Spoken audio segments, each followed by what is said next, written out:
presented by VR Entertainment. तू ना रहो तो हम कैसे गए?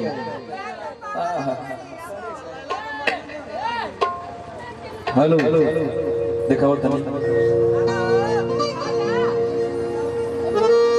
अच्छा इनके देख के तो हम लोग के मन में कैसन कैसन भाव आवता वो हम बढ़िया तरीका से समझता है। तो हम लोग के दिल के भाव अपना जुबानी बताओ तहारा का इतना ध्यान तो खाए पिए पर भाई का माल के चक्कर में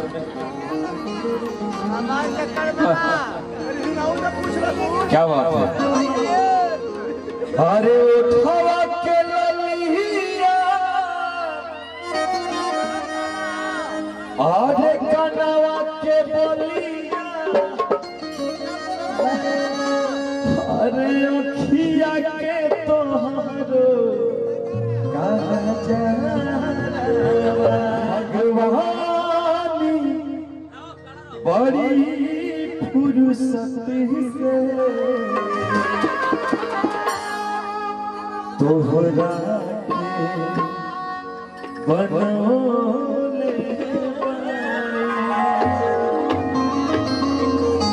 बाबा हमरे खातिर तोहरा के दुनिया में भेजवले बाड़े और हमरे खातिर तोहरा आ दुनिया में भेजवले बाड़े बाबा भगवान बड़ी फुर्सत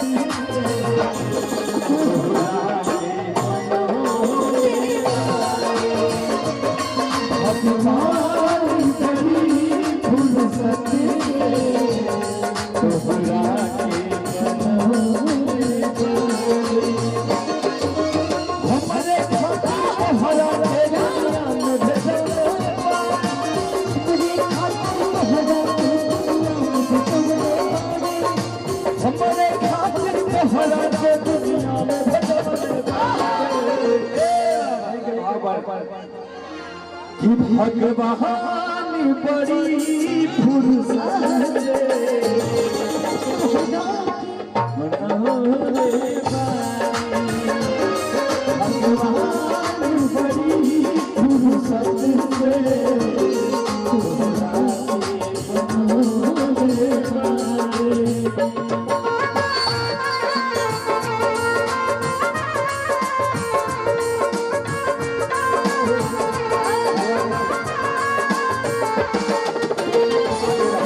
बनालो चर्चा अरे नासा हो नहल में गिरा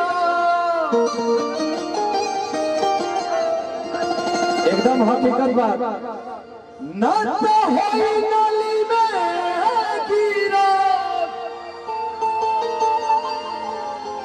अरे नाक भुभुन भले फूट जाई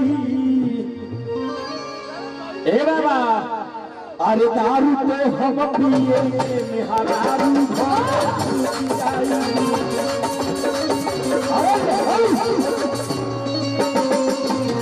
दारू पे हम पिए मेहरारू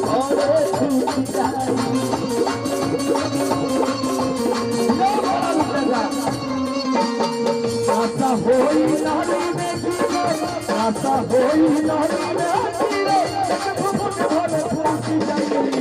दारू तो हम